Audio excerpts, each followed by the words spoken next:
Quais são as 10 melhores cenas dos filmes do Wizarding World? Há mais de um ano atrás eu fiz uma lista com as 15 melhores cenas dos filmes de Harry Potter, na minha opinião, é claro, mas de lá pra cá a minha opinião mudou um pouquinho e além disso eu decidi fazer uma lista aí envolvendo todos os filmes do Wizarding World, ou seja, envolvendo também os filmes de Animais Fantásticos. Será que a minha lista mudou muito?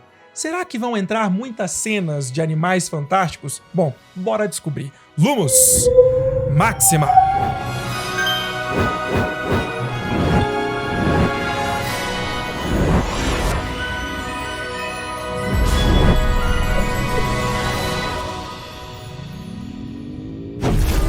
E aí, meus bruxos, Bruno Santiago aqui, vocês estão no Wizarding Bruno, sua inesgotável fonte de magia. Fazer um top 10 das melhores cenas do Wizarding World não é tarefa simples. Tem cena que marcou uma geração inteira, tem outra que virou meme e tem aquelas que dividiram o fandom no meio.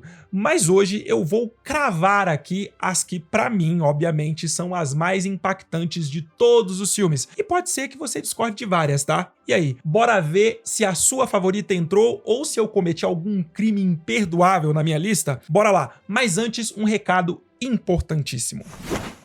O inglês hoje em dia é uma necessidade, não é apenas uma coisa extra. Pesquisas apontam que um profissional brasileiro que sabe falar inglês fluente pode ganhar até 61% a mais do que um profissional que tem apenas conhecimentos básicos do idioma. Já parou para pensar nisso?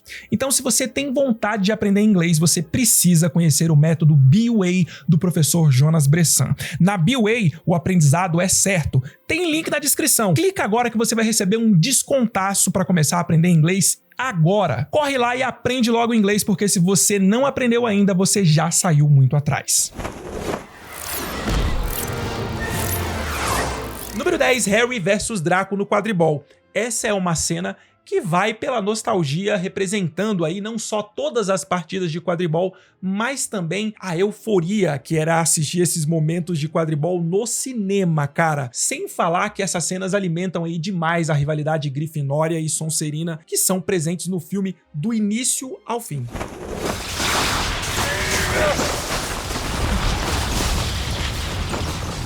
Número 9, Dumbledore vs Voldemort. Pra mim, essa é a melhor cena de ação de todos os 8 filmes de Harry Potter e eu me lembro de ter ficado muito ansioso pra ver como que eles iriam adaptar esse duelo pros cinemas, porque nos livros essa parte é simplesmente sensacional. Sério mesmo, galera, quem ainda não teve a oportunidade de ler ou já se esqueceu de como que o livro descreve esse duelo entre Dumbledore e Voldemort do Ministério da Magia, corre lá pra ler ou pra relembrar como foi. É uma das melhores partes dos livros de Harry Potter, na minha opinião. Bom, mesmo sendo um pouco diferente do livro, na minha opinião, essa cena entregou o suficiente. A gente teve aí o privilégio de assistir os dois maiores bruxos da época se enfrentando pau a pau. Deu pra sentir que ali se tratava de um outro patamar de habilidades mágicas.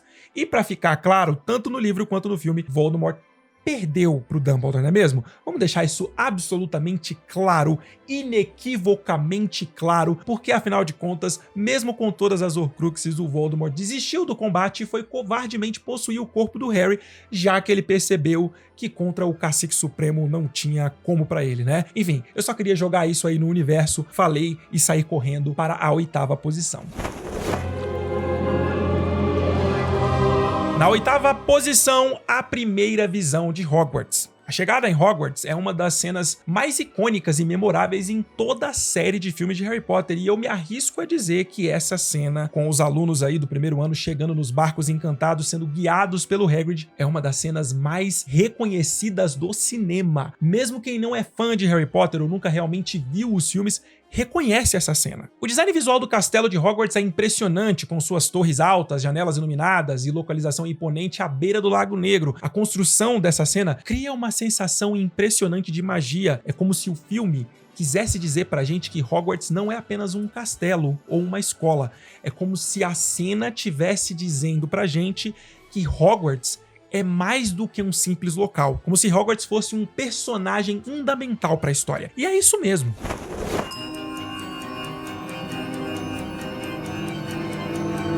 Na sétima colocação, o Vira-Tempo. Essa parte em que a Hermione usa o Vira-Tempo em Harry Potter e o Prisioneiro de Azkaban, pra mim, é uma das partes mais memoráveis e tecnicamente impressionantes desse e de todos os outros filmes de Harry Potter. O Vira-Tempo é um dispositivo mágico que permite aos usuários viajarem no tempo, e a forma como essa cena foi construída, os efeitos especiais utilizados e a trilha sonora são sensacionais. A ideia parece muito simples, mas quem entende aí um pouquinho de produção e edição de vídeo sabe que, embora uma ideia seja simples, a execução dessa ideia nem sempre é tão simples assim. Os detalhes são muito importantes nessa cena. Depois que a Hermione gira o objeto mágico, os eventos vão acontecendo em ordem reversa, e a gente consegue ouvir os murmúrios das conversas das pessoas que passaram na ala hospitalar naquele espaço de horas. Além disso, a iluminação da sala vai mudando e a gente até consegue ver o reflexo do sol passando pelas janelas, mostrando a mudança de posição do sol que vai retornando aí para o local em que esteve 3 horas antes do momento da Hermione girar o Vira-Tempo. A ideia é realmente simples, mas atingiu o propósito da cena de uma forma genial, que era representar a viagem no tempo de uma maneira que fosse compreensível para o público, mas também que fosse fiel ao material de origem. I can teach you how to bewitch the mind and ensnare the senses. Na sexta colocação, a primeira aula de poções. Na minha opinião, essa aqui é uma das cenas mais incríveis do Snape. Aqui a gente consegue ver logo de cara o mestre Alan Rickman desempenhando um papel que em diversos momentos parece ter sido especialmente feito pra ele. Esse aqui é um desses momentos, tá? Eu sei que eu falo com muita frequência que o Snape foi romantizado pra caramba nos filmes, e ele foi mesmo, mas cara, existem momentos do Snape nos filmes que são exatamente como eu imaginava nos livros. E esse momento aqui é um deles. There will be no foolish wand waving or silly incantations in this class. However, for those select few who possess the predisposition, I can teach you how to bewitch the mind and ensnare the senses. I can tell you how to bottle fame, rue glory, and even put a stopper in death. Cara, essa cena conseguiu apresentar o Snape perfeitamente como o personagem complexo e enigmático que ele é, cujas verdadeiras intenções e lealdades permanecem obscuras. E isso estabelece a base para o desenvolvimento do personagem dele ao longo da série, mantendo todo mundo intrigado e disposto a descobrir mais sobre o misterioso professor, as coisas que ele fala para os alunos e para nós, na nossa primeira experiência em Hogwarts, são impressionantes. Além disso, existe uma teoria muito legal e profunda em torno dessa cena.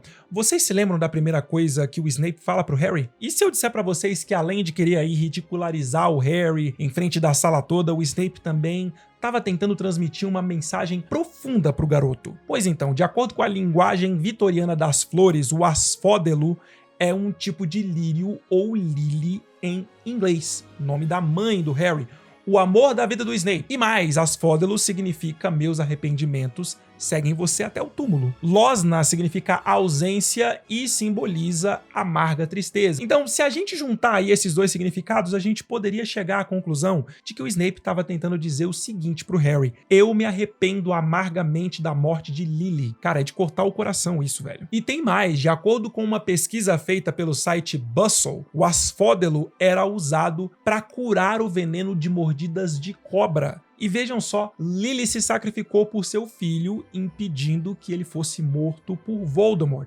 um bruxo que se parecia com uma cobra, ou seja, o asfódelo mais uma vez curando o veneno da cobra. Enfim, essa cena, cara, merece totalmente estar aí no meu top 10.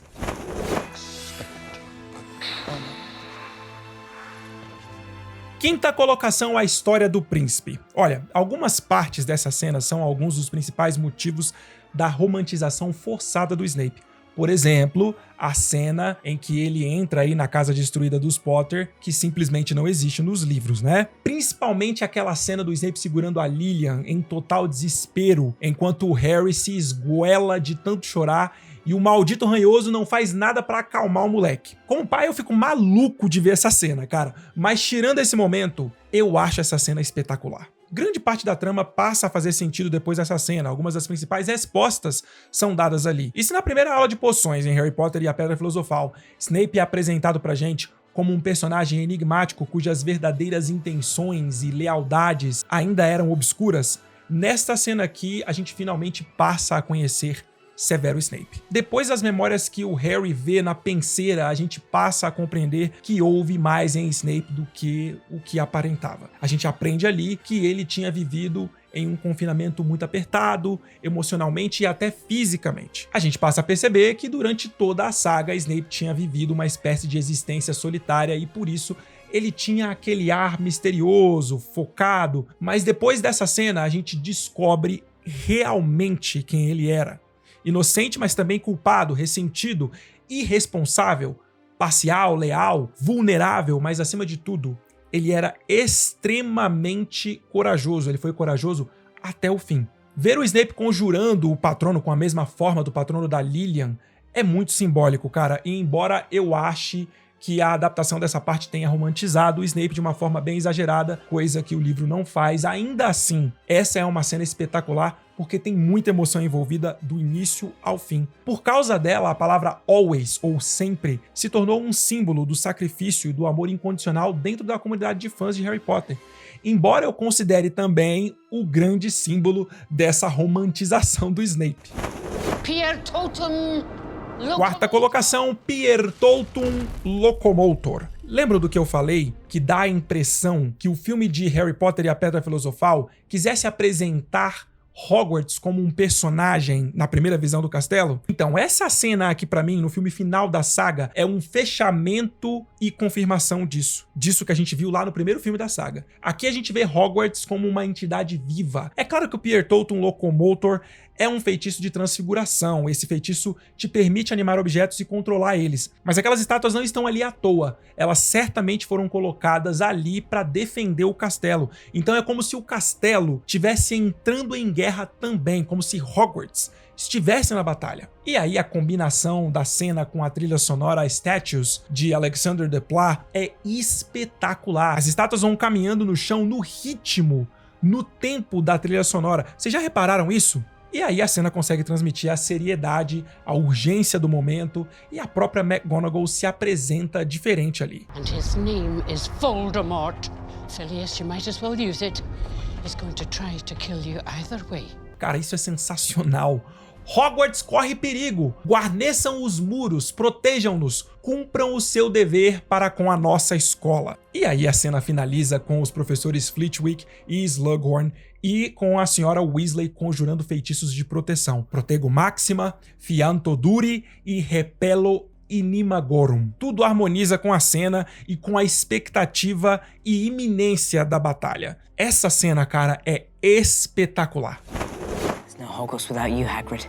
Na terceira colocação, não existe Hogwarts sem você, Hagrid. Essa, pra mim, é a cena mais emocionante de todos os filmes de Harry Potter e eu confesso que eu não sou muito de chorar assistindo filmes, mas essa cena me fez chorar todas as vezes que eu assisti ela. Em Harry Potter e a Câmara Secreta, Hagrid vai preso em Azkaban injustamente.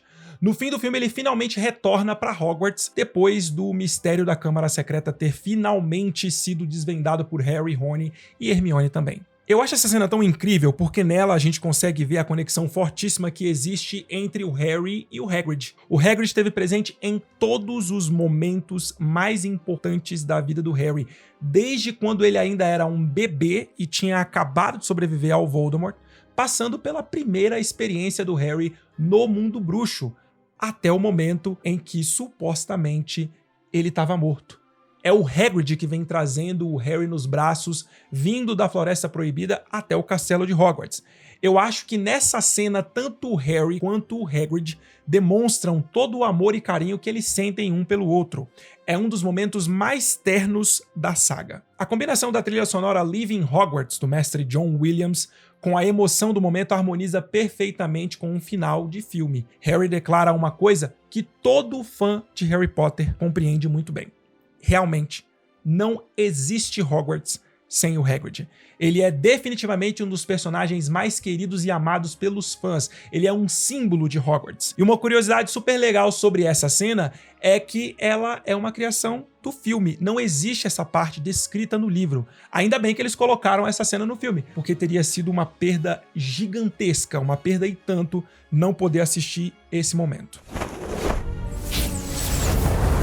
Na segunda colocação, o discurso de Gellert Grindelwald e o Protego Diabólica. A cena do discurso do Grindelwald em Os Crimes de Grindelwald, quando ele conjura o Protego Diabólica, é um dos momentos mais incríveis dos filmes do Wizarding World. Primeiro a gente vai falar do Protego Diabólica, que é uma magia de outro nível, né? Mas ali o feitiço não é só sobre ataque e defesa. Não é só pra batalha. O feitiço vira uma ferramenta ideológica, vocês já perceberam isso? O fogo azul que ele cria não é só pra proteger o Grindelwald. Não é só pra proteger ele dos aurores, é também pra testar a lealdade. É tipo um ritual sombrio, um batismo das trevas, onde só atravessa quem realmente acredita na causa dele. A chama deixa de ser escudo e vira filtro. Separa quem tá com ele de verdade de quem ainda tem dúvida. É uma inversão total do sentido original do feitiço. É uma baita metáfora, cara. Sem falar da beleza da cena, aquelas chamas azuis e depois os demônios em chama destruindo a cidade de Paris. Grindelwald, nessa cena, mostra o quanto ele é um orador absurdo. My friends, the great gift of your applause is not for me. No. It is for yourselves. Ele não grita, não esbraveja, ele seduz. Ele usa uma lógica fria, um discurso que parece agradável, lisonjeiro, que convence os corações mais desesperados que buscam por coisas e respostas que até então ninguém parecia ser capaz de dar para eles. Magic blooms only in rare souls. Mas o Grindelwald se apresenta como se fosse a resposta para tudo. Ele fala em evitar a guerra, em garantir liberdade, mas tudo isso baseado na ideia de que os bruxos têm que dominar os trouxas. E o pior é que ele acredita mesmo nisso. E é aí que tá o perigo. Primeiro, ele não impõe com força, ele convence com ideias. Um cara sombrio, mas charmoso, carismático, que lidera pela manipulação sutil. Por isso que os seguidores dele não são forçados. Eles se tornam cúmplices dele. E caramba, tudo isso é o Johnny Depp, né?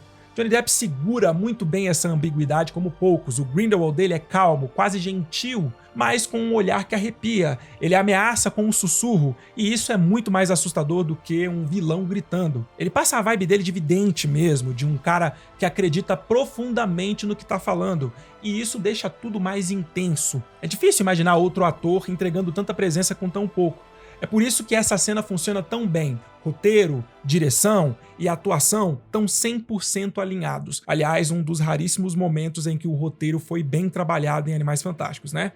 Grindelwald vira aquele tipo de vilão que assusta porque por um segundo a gente quase acredita nele. Por um momento você se apaixona e fala, me leva junto contigo, me engravida de gêmeos. E em primeiro lugar, o voo do Bicuço. Galera, vocês não têm noção do quanto eu amo essa cena. E assim, embora ela seja cinematograficamente sensacional, eu gosto dela muito mais pelo sentimento que ela gera do que pelas tecnicalidades da produção em si. Muito embora eu sei que ela só produz esse sentimento que eu mencionei por causa da maneira que ela foi construída, né? Eu sou tão apaixonado por essa cena que a minha peça favorita na minha coleção de Harry Potter é essa estátua aqui, ó, da Iron Studios. É uma representação exata dessa cena. Olha só que coisa mais perfeita, cara. Enfim, sobre a cena, desde a criação impressionante do Bicuço até as imagens incríveis do castelo de Hogwarts, enfim, ela captura elementos fantásticos do universo de Harry Potter e ela dá pra gente uma perspectiva que a gente não tinha visto ainda nos filmes, mostrando os terrenos de Hogwarts e tudo que tá em torno aí do castelo nas terras altas da Escócia. Enquanto o Bicuço voa com o Harry em cima dele, eu me sinto como se fosse transportado para dentro do mundo mágico. É como se eu estivesse ali, no lugar do Harry, vivenciando esse momento emocionante. Pô, cara, imagina poder voar no hipogrifo, voar aí pelas torres do castelo de Hogwarts. Cara, você já parou pra pensar nisso? A trilha sonora de John Williams utilizada nessa cena se chama Buckbeak's Flight, ou em português, O Voo do Bicuço. E ela é simplesmente sensacional. Pra mim, é a melhor trilha sonora dos filmes de Harry Potter. Cada vez que eu ouço ela, eu me sinto como se tudo dentro do universo mágico de Harry Potter fosse realmente verdade, como se tudo fosse real. E aí me vem uma sensação inexplicável, um mix de mistério, nostalgia, magia e euforia. Enfim, a combinação dessa trilha sonora com tudo que a gente vê nessa cena é simplesmente perfeita. Mas o que realmente me pega nessa cena, o que realmente me faz amar tanto ela, é o tipo de memória que ela desperta em mim toda vez que o Harry voa sobre as torres de Hogwarts montado no bicuço, eu sou levado de volta para alguns dos momentos mais felizes da minha adolescência. Eu lembro de estar no cinema, sentado com os olhos arregalados, completamente imerso nesse universo mágico, enquanto do meu lado estavam pessoas que fizeram parte da minha vida de um jeito que só a adolescência permite. Aquela época em que tudo era mais intenso, mais vivo, mais cheio de possibilidades. E o mais curioso é que essa cena me faz lembrar de momentos que nem tem ligação direta com Harry Potter. Tardes preguiçosas depois da escola, risadas sem motivo, a liberdade de andar pelas ruas do bairro como se o mundo fosse nosso. Tem algo nesse voo, naquela paisagem aberta e na trilha sonora arrebatadora que me transporta para tudo isso. É como se por alguns segundos eu voltasse a ser adolescente, cheio de sonhos, com o coração batendo forte por coisas simples, por coisas bobas. É por isso que essa cena vai muito além do que tá na tela. Ela é uma espécie de janela para uma parte da minha vida que não volta mais, mas que eu nunca vou deixar de sentir. E talvez seja essa a verdadeira magia de Harry Potter. A capacidade de nos fazer lembrar de quem fomos e de como tudo aquilo ainda vive dentro da gente. E assim, o interessante é que a maneira como essa cena foi construída e retratada no filme é muito, mas muito melhor do que a descrição de como tudo isso aconteceu no livro. No livro, a verdade é que o Harry não curte voar no bicuço. Por um momento, ele até faz uma comparação entre voar no bicuço e voar na vassoura dele. E ele prefere muito mais voar na vassoura dele. Então, assim, o filme fez um trabalho simplesmente incrível, porque nesse momento, se o filme adaptasse exatamente como tá no livro, a parada teria sido bem chatinha. Bom, pessoal, o que dá pra dizer é que o Wizarding World tá cheio de momentos que vão muito além do que aquilo que tá na tela. Cada cena que eu coloquei aqui tem um motivo forte para estar no meu top 10, seja pela emoção, seja pelo impacto visual, pelo simbolismo, ou simplesmente porque despertou alguma memória pessoal, e é isso que torna esse universo tão especial. Ele não só conta uma história, ele marca a gente de um jeito que atravessa o tempo. Agora me conta aí nos comentários qual cena, na sua opinião, não poderia ter ficado de fora dessa lista. Qual que é o seu top 10? Se você chegou até aqui, ó, clica nesse botão e se inscreve no Wizarding Bruno se você ainda não for inscrito. Tá vendo aí na tela? Estão aparecendo alguns vídeos para você assistir. Caso você não tenha feito isso, a gente se vê. Fui!